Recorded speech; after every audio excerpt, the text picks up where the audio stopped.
Hello. Happy 2020. Welcome to my YouTube channel. Wow. Okay, this is our first video for this year. We are back into into the swing of things. Yeah, English, yes. in the groove of things. In the groove of things. So welcome my subscribers, my beloved subscribers. We are going to speak about Vision 2020. I know we all have our goals out and we're all excited about the new year and what we want to accomplish. And one thing that I think is missing, I love all of that, is that is that we don't do visioning, especially as a family, as a couple, and as a family. And I think that is so important. I was speaking to my husband a couple of days ago,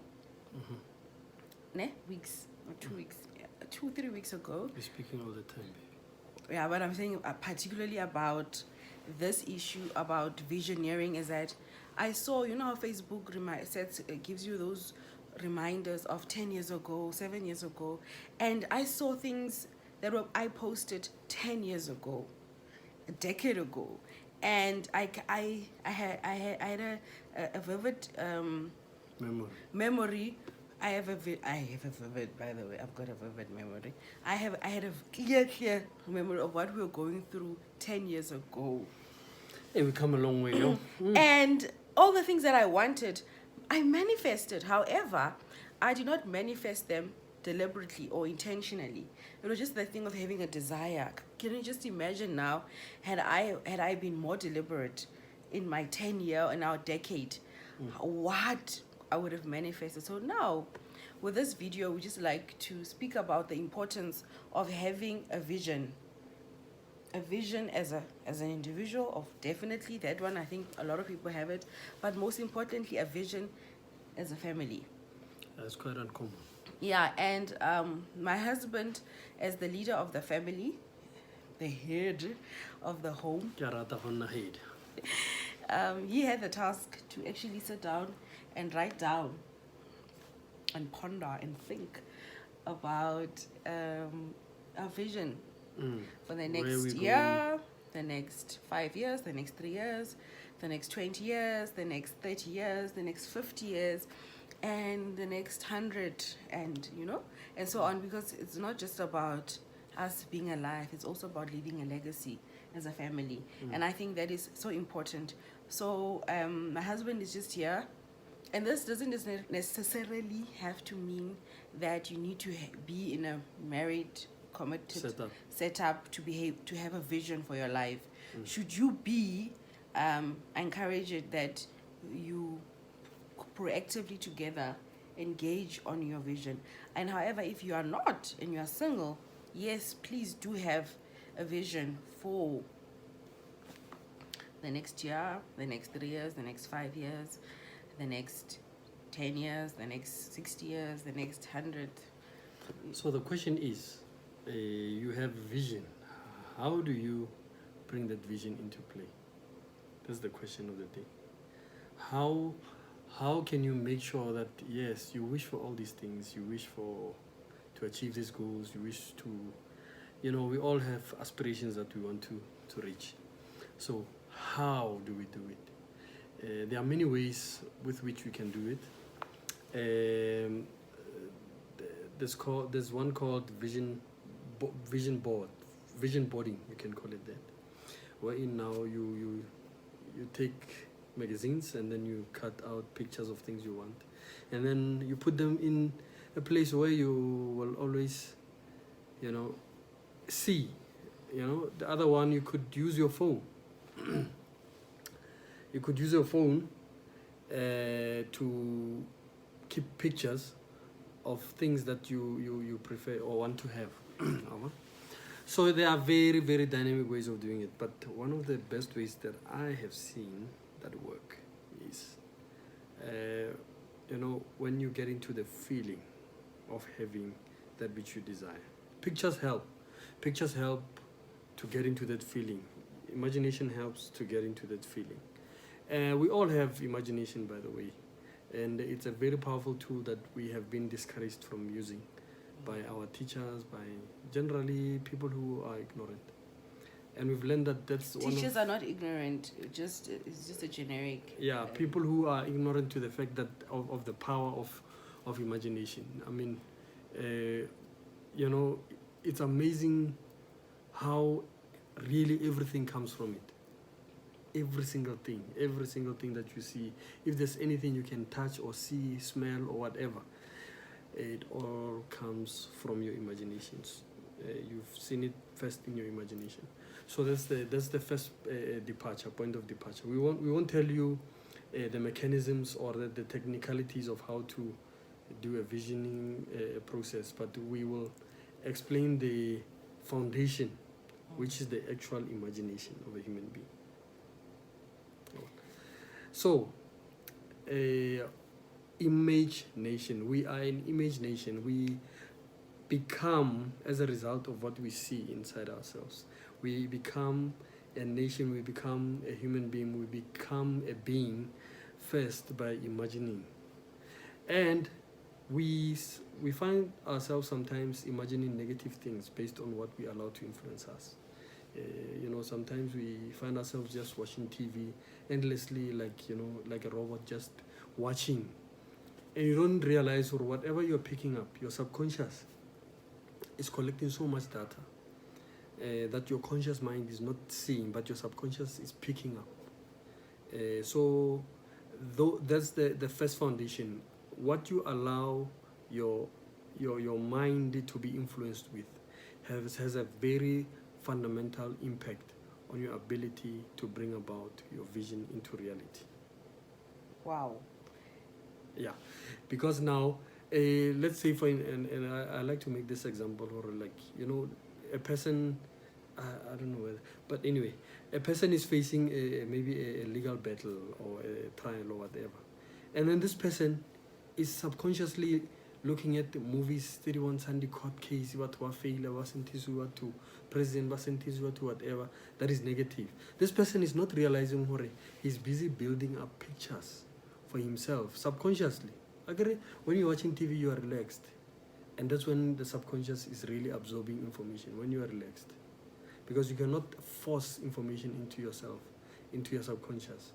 That's why the scientists say, or the subconscious is like the bigger brother, and the conscious is like the brother of Tamiga. Because in order to influence your subconscious, you need to build habits. They will tell your subconscious, hey, this man is serious about this. And another lighter example that I think a lot of women would probably relate to is that you are in a very happy relationship. However, you are fascinated by these soapies that we watch on TV, not we, but like that are being played generally watched on television, and the episode or the scene that's happening there has to do with the boyfriend or the girlfriend cheating, and there's a lot of infidelity. There's a lot of drama, and then whilst you in your real situation is that you are very happy, but then come down a couple of months later, years later, you end up attracting the same situation that was far from you because you allowed your subconscious. My husband just explained now that the subconscious is the big brother, and the conscious mind, the one which you're watching and the one we are controlling, we think we are controlling, is the little brother, was playing, fascinated by what you're watching on television. And now those scenes, the drama, the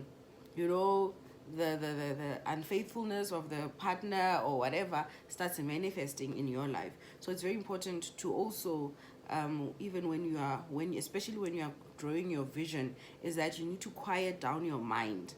You really need to go within to say that, so that when you do imagine, you also don't just imagine what society and media has said you must be, or what your friend or what social media, or you know what I mean, what's trending.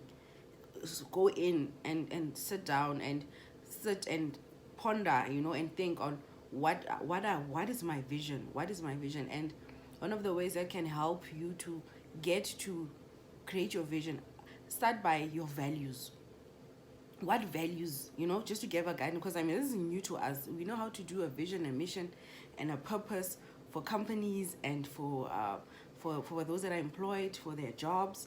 But start, what are your values? Start there. What are your values? What are your values? What kind of a value system do you want to leave your great grandchildren as a family? What are your values, and can you start practicing them? Love, consideration as a family, as an individual, kindness, fairness. Those are the core values that you want. And now when you also have children and they end up growing up to become adults like us now, you want that to grow as the family grows. So what are your values? So start there and think of what are the values that are 3 that are, that the ones that are coming up to us. It's love, consideration, kindness. So yeah, those are that's where our vision as a family emanates from. And even individually, that's where it comes from. That, do I love this? Do I love this imagined vision? Do I love this this goal? Do I love it? Do I love it? Is it kind? I could want to be having my own channel, my own studio in New York, for instance. And is that considerate? It's a good goal. It's a beautiful, but is that considerate? Considering that I am a very happily married wife, a fantastic and brilliant mother, a hands-on mom. Is that considerate? You know what I mean? Because you can have goals, but these goals can be inconsiderate. They can be great and wonderful. They can be inconsiderate. And lead to disaster in terms of. Yes, started as a good thing, but it ends up. Do I want to be famous, for instance, and is it fair on my daughter, on my son?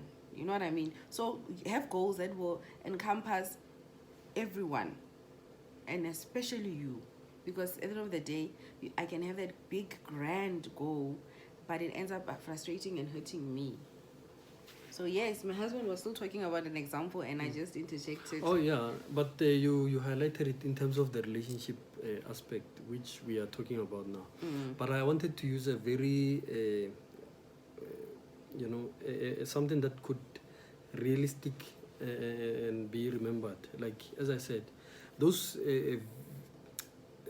movies or whatever you've seen, the day you appear in court, the subconscious, or rather your mind, or rather your inner man, will find references to pictures that you have put into your subconscious in order to create a reality that is believable to you. You see, so those pictures will come into play and say, okay, I saw you saw this picture of this person having, so you're creating a reality that you will believe based on your referencing of those pictures. So what I'm basically saying is, you need to guard what influences your mind, what influences your. I think maybe telling the story about the Maseru Motu would also help. Yeah, I think this is just an introductory video, Okay. and then we'll have a second part immediately after this, so that we can have another session where now we break it down. Yeah. We break it down into the importance of the foundation, as you explained, the foundation of your vision, the foundation of where you want to be in the next year, 3 years, 10 years, 100 years, the legacy that you'll be leaving. So thank you so much for watching. The second video will have a link down below. This is just part 1 of 2020 vision, purpose, preparation. Yes. Thank you so much. Stay tuned. Remember to subscribe, to share and like. And remember to also start having such type of conversations around our social gatherings, at work, with colleagues, with friends, you know, with your children. Yes, there will be a part 2, a part 3, and perhaps even a part 4 on this topic, because I think it's quite broad and it's still very new, relatively, to do a vision as a family. You know, as an individual, that's quite big. It's happening. It's popular. Yes. Thank you. Subscribe, like, share, comment. Thank you so much for watching. Thank you. See you on the next episode. That is also formal. Okay.